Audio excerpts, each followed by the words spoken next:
deselect any selections I have active and get rid of this channel in the channels palette. Like the only area that's bothering me now is just this part of the sky because it's lighter here in the reflection than up in the sky.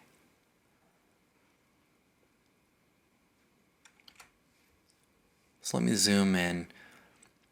What I want to do is lighten this area of the sky to match the reflection tones a little bit better. And I think the best way to do this is to use one of the color range selection tools that are down here in the TK action bar. So there's color range selection buttons, which are these 6 in the lower right hand side of the panel.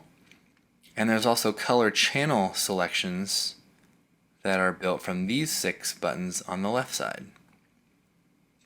And those are actually very different, and I want to talk about when and how I like to use these different color selections. So these left side buttons are color channel selections. So these are selections that you can make based on the color channel. So for instance, if I click on this light blue button here, that's going to load me selections, light selections that are based on this blue color channel. If I choose the dark blue button, it's going to give me dark selections based on that blue channel. And same with this light red button. This is going to load selections that are based on the red channel. It's going to build me basically a lights 1 through 5 based on the red channel. And the darks red button will build me darks 1 through 5 based on the red channel. So that can actually be really handy if you want to try to isolate tones that are more in that color range. So let me demonstrate some color channel selections. So let's click on this light red button here in the TK Action panel. So if I click this, it builds me 5 selections that are based on that red channel. So it's building me lights 1 through 5 based on the red channel. So let me select all these. Actually, I'll just go back one step in my history. And let's try a blues lights. So let's click on this light blue button. And you can see it does the same thing, except it builds me those lights selections based from the blue color channel here.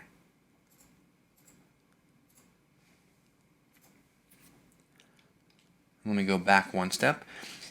So you can see that would be pretty handy if you were trying to isolate the tones that had a particular color cast to them. So for instance, let me load those red lights again and have a look. You can see you might be able to use those to isolate some of these tones a little better than, say, maybe a normal just lights one that's based on all the color channels. So these can be pretty handy. So let me go back. So now let's talk about these color range selection buttons over here on the right. So all of these buttons are based on the color range tool in Photoshop.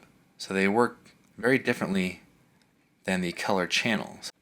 So for instance, because I'm trying to isolate these blue tones, let me load the blue color range selections. So if I choose color range blue 5 and 4 and 3, you can see this is very different. This is a selection that's really based on that particular color using that color range tool. Now, because these are different, sometimes the color range tool doesn't have the nice feathered edge that some of the luminosity selections have. So you need to be aware of that sometimes when you're using this while masking. But you can see this does a really excellent job of isolating tones based on color, because it is using that color range tool.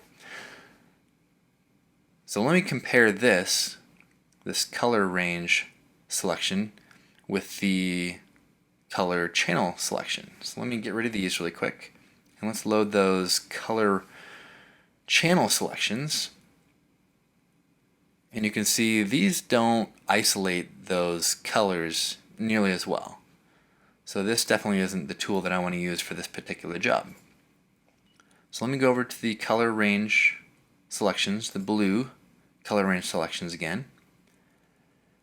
And I'm thinking either the color range 3 or the color range 4 is going to be the best for isolating those blue tones up in the sky. So I'm actually going to go with the color range blue 3.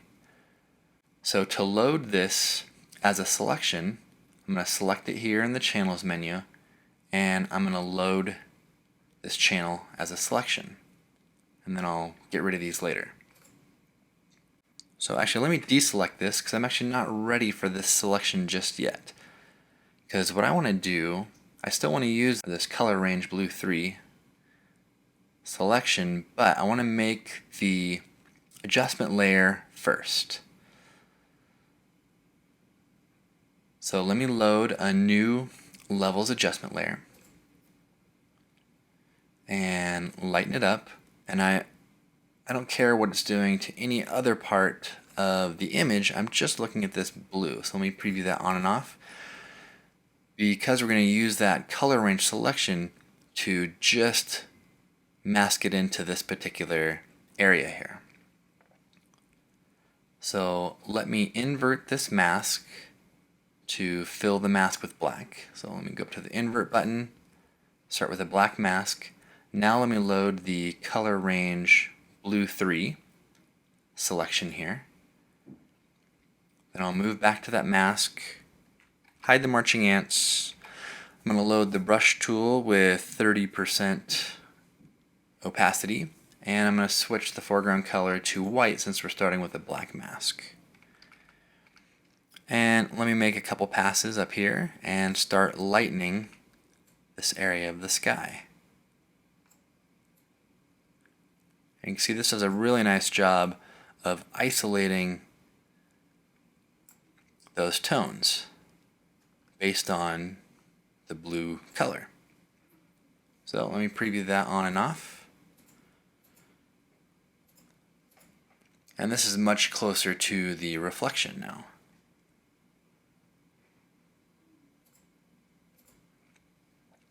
So you can see this is a pretty powerful tool to use and a very powerful selection to use. Let me make a couple more passes here, and I think that's looking pretty good.